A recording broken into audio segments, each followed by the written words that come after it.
warahmatullahi wabarakatuh. Halo teman-teman semua. Hari ini kembali lagi bersama saya Fitri Nurrahmita dari kelas C PMTK 2019. Nah, di video kali ini saya akan membahas tentang faktor-faktor yang mempengaruhi belajar siswa. Video ini dibuat untuk memenuhi UAS atau Final Test pelajaran psikologi pendidikan. Sebelum kita lanjut ke materinya, sebenarnya di sini kita akan membahas salah satu faktor yang mempengaruhi belajar siswa, yaitu adalah motivasi belajar. Nah, motivasi belajar termasuk dalam faktor internal atau faktor yang berasal dari dalam diri siswa itu sendiri. Nah, yang pertama yaitu bagaimana sih cara menumbuhkan motivasi belajar. Nah, motivasi belajar itu datangnya dari mana? Kalian pernah nggak sih ngerasa harus banget belajar, tapi kok rasanya males banget buat mulai? Atau sebaliknya, kalian pernah nggak sih tiba-tiba pengen aja belajar sesuatu tanpa harus disuruh sama siapapun? Sebenarnya dari mana sih sumber motivasi belajar kita? Nah, sebenarnya motivasi belajar yang bagus itu bisa muncul dari dalam diri tanpa perlu adanya dorongan dari luar untuk melakukan itu. Tapi masih banyak orang yang berpikir kalau motivasi harus datang dari luar. Coba aja kalian perhatiin, berapa banyak teman-teman kalian yang suka ngomongin gini. Misal, aku ngerasa kekurangan motivasi nih. Atau ada yang lainnya, pacar aku harusnya lebih motivasi aku buat belajar. Atau seperti yang lainnya, misal ulangan masih lama, jadi males deh belajarnya, nanti aja pas mau ulangan baru belajar. Dan masih banyak contoh lainnya yang bisa kalian lihat di layar. Kita lanjut. Kebanyakan orang berpikir kalau kita cuma bisa termotivasi dengan adanya dorongan dari luar. Contohnya seperti yang disebutkan sebelumnya, mulai dari hadiah, diingetin pacar, diingetin sama orang tua buat belajar, dikasih PR, dipaksa belajar supaya nilai ulangan bagus, dan lain-lain. Sebenarnya yang namanya motivasi belajar itu nggak harus datangnya dari hal-hal kayak gitu. Justru kalau kita terbiasa termotivasi dengan reward-reward dari luar untuk belajar, kita malah kehilangan fun atau kesenangan dari belajarnya itu sendiri. Sementara kalau kita terbiasa termotivasi dari dalam, efek dari belajar ini bisa berlangsung seumur hidup kita loh. Dan kita jadi ketagihan belajar seumur hidup. Kayak nemu ilmu baru itu kayak nemu mainan baru, rasa senangnya itu nggak akan hilang-hilang. Nah, supaya lebih kebayang apa yang lagi aku omongin, aku akan cerita tentang 5 level motivasi. Dari yang paling rendah, yaitu yang paling butuh kontrol dari luar atau otonominya paling rendah, sampai motivasi yang paling tinggi, yang sama sekali nggak butuh kontrol dari luar, atau yang otonominya paling tinggi. Ini sebenarnya bagian dari self-determination theory yang digagas oleh Edward Deci. Oke, kita masuk ke 5 level peningkatan motivasi belajar. Nah, yang pertama yaitu level 0 atau unmotivate. Tentu aja untuk yang level 0 ini nggak perlu dibahas lagi ya. Ini level paling rendah atau kondisi di mana kalian atau kamu nggak termotivasi sama sekali untuk belajar. Dan lanjut yaitu level 1 atau eksternal. Nah, contoh dari motivasi eksternal ini adalah aku mau belajar karena aku akan dikasih duit sama orang tuaku. Itu contoh paling simpelnya. Atau dorongan utama motivasi eksternal ini adalah reward dari luar. Biasanya reward ini nggak ada hubungannya sama sekali dengan belajarnya itu sendiri. Nah, motivasi jenis ini merupakan motivasi yang paling membutuhkan kontrol dari luar. Butuh ada orang yang ibaratnya nyogok kita atau nyogok kamu untuk belajar, supaya kamu tuh punya motivasi belajar. Tingkat otonominya paling rendah. Lanjut kita ke level nomor 2, yaitu introjected. Nah, kalau introjected adalah contoh motivasi yang misalnya, aku mau belajar demi orang tuaku. Pernah nggak sih kalian dengar motivasi dengan diomongin gini, bayangin orang tua kamu udah ngelahirin, ngerawat dari kecil sampai sekarang, ngasih kamu makan, bawa kamu ke sekolah biar pintar, dan lain-lain. Mereka pasti pengen anaknya lulus, masuk PTN yang bagus, dan lain-lain. Nah, pada level ini, alasan kalian belajar adalah untuk orang lain, bukan untuk diri kalian sendiri.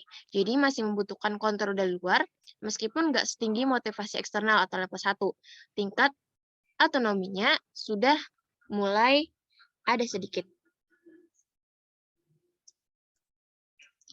Lanjut ke level nomor 3 atau identified. Nah, pada level ini, kalian udah bisa melakukan identifikasi bahwa apa yang kalian pelajari itu berkorelasi langsung dengan nilai kalian di sekolah. Jadi, kalau kalian belajar supaya dapat nilai yang bagus atau dapat ranking, kalian udah ngerasain motivasi level ini. Nah, di level ini, kalian udah punya motivasi belajar untuk diri kalian sendiri. Kontrol dari luar sudah berkurang dibandingkan level 2, tapi masih ada nilai atau ranking. Selanjutnya level 4 atau integrate. Nah, di level 4, kalian bisa melihat lebih jauh lagi tujuan kalian belajar. Kalian belajar karena pengen jadi ilmuwan, dokter, pelukis, koki, dan lain-lain. Karena pelajaran ini nanti berguna buat karir kalian, pengen pinter, pengen berguna buat masyarakat, dan lain-lain. Motivasi level 1 sampai level 4 ini adalah motivasi ekstrinsik, di mana kalian termotivasi untuk belajar karena sesuatu di luar belajar itu sendiri, di mana motivasi ekstrinsik lainnya, integrate level 4 ini adalah bentuk motivasi yang paling sedikit membutuhkan kontrol dari luar. Kalian udah punya kesadaran sendiri tentang kenapa sih kalian punya motivasi belajar, sehingga tingkat otonominya juga lebih tinggi dibandingkan level 1 sampai 3. Next, selanjutnya adalah level 5, yaitu intrinsik. Nah, jenis motivasi intrinsik inilah yang tingkat otonominya paling tinggi. Dia nggak membutuhkan kontrol dari luar. Karena di level ini, kalian ngerasa bahwa belajar itu fun. Bikin kalian senang banget ketika kalian benar-benar ngerti sama apa yang dipelajari. Coba deh kalian bayangin the best game yang pernah kalian mainin. Contohnya kayak FIFA, PS, Angry Bird, Dota, GTA, Catur. Kenapa sih kalian termotivasi banget main itu semua? Padahal kalian nggak diiming-imingi sama nilai, nggak dikasih duit juga untuk main game-game itu. Kalian main game itu bukan demi orang tua kalian dan lain-lain. Pokoknya kalian pengen aja main game itu karena fun, karena itu menyenangkan. Nah, sebenarnya dari mana sumber fun-nya ini? Pertama, kalian melakukannya karena nggak ada paksaan dari luar. Selain itu, ini yang sangat penting. Kalian ngerasa ketika kalian main game tersebut, kalian bisa ngelewatin berbagai challenge yang ada di situ. Dalam belajar juga sama, hal ini juga bisa terjadi. Kalau dorongan belajar kalian itu muncul dari dalam, justru mungkin banget kalian ngerasa kalau belajar itu fun. Reward dari belajar itu yang paling kuat itu bukan ketika kita dapat nilai 100 di sekolah. Reward dalam belajar itu adalah ketika kalian bisa bilang, "Hey, aku ngerti banget loh konsepnya." Pasti senang banget kan kalau kalian bisa bilang hal tersebut. Nah, berikutnya, kalau kalian udah tahu nih, kalau motivasi intrinsik itu penting, terus gimana kita bisa mencapai itu? Well, mulainya nggak harus langsung punya motivasi belajar secara intrinsik. Bisa aja kalian mulai dari level 3 atau level 4 dulu. Awalnya, kalian punya motivasi belajar supaya bisa dapat nilai yang bagus di sekolah, atau motivasi belajar untuk bisa lulus PTN, dan masuk jurusan di kampus idaman. Mulai dari situ udah lumayan bagus. Tapi trik berikutnya adalah jangan belajar cuma untuk bisa jawab soal. Karena kalau kalian belajar cuma untuk bisa jawab soal, kalian akan berpikir untuk nyari trik-trik ngerjain pakai rumus cepat lah, ngapalin pakai jembatan keledai lah, dan sebagainya. Belajar dengan cara ini nggak akan bikin kalian termotivasi secara intrinsik. Yang ada malah kalian enek banget sama pelajaran itu gara-gara banyak banget yang harus dihafal. Nah, jadi supaya kalian nyampe ke motivasi level 5, awalnya kalian harus belajar dengan nge-push diri kalian semaksimal mungkin. Sampai benar-benar ngerti konsepnya. Pas kalian bisa benar-benar ngerti, itu rasanya asik banget. Berikutnya, ketika kalian ketemu challenge lagi, kalian push lagi diri kalian sampai bisa. Sampai benar-benar ngerti konsepnya, berkali-kali kayak gitu. Nantinya kalian akan ngerasa kalau effort kalian untuk ngerti konsep itu makin lama makin enteng. Nah, sebenarnya sama aja kayak main game. Bayangin game yang dulunya kalian nggak bisa, terus sekarang jago banget. Game apa aja? PC game, Dota, AoA, The Sims, dan lain-lain. Atau konsol game, IPA, PS, dan lain-lain. Tablet game, Angry Bird, Temple Run, dan lain-lain. Catur, kartu, sepak bola, bola basket, tenis, bulu tangkis, apa aja deh. Awalnya kalian nggak bisa apa-apa, terus kalian mulai belajar dari yang simpel-simpel, terus kalian bisa. Senang kan rasanya? Nah, terus kalian main lagi, pelajarin gamenya sampai kalian jago. Kenapa kalian mau susah-susah pelajarin game itu sampai kalian bisa jago? Karena motivasi untuk melakukan itu semua datangnya dari dalam diri kalian. Nah, belajar itu juga gitu.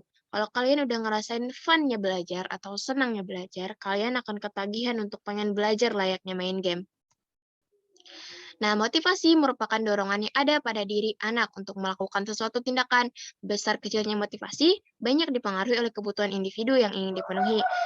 Ada dua macam motivasi, yaitu yang pertama tadi, motivasi intrinsik adalah motivasi yang ditimbulkan dari dalam diri yang bersangkutan. Sedangkan motivasi ekstrinsik adalah motivasi yang timbul oleh rangsangan dari luar atau motivasi yang disebabkan oleh faktor-faktor dari luar situasi belajar.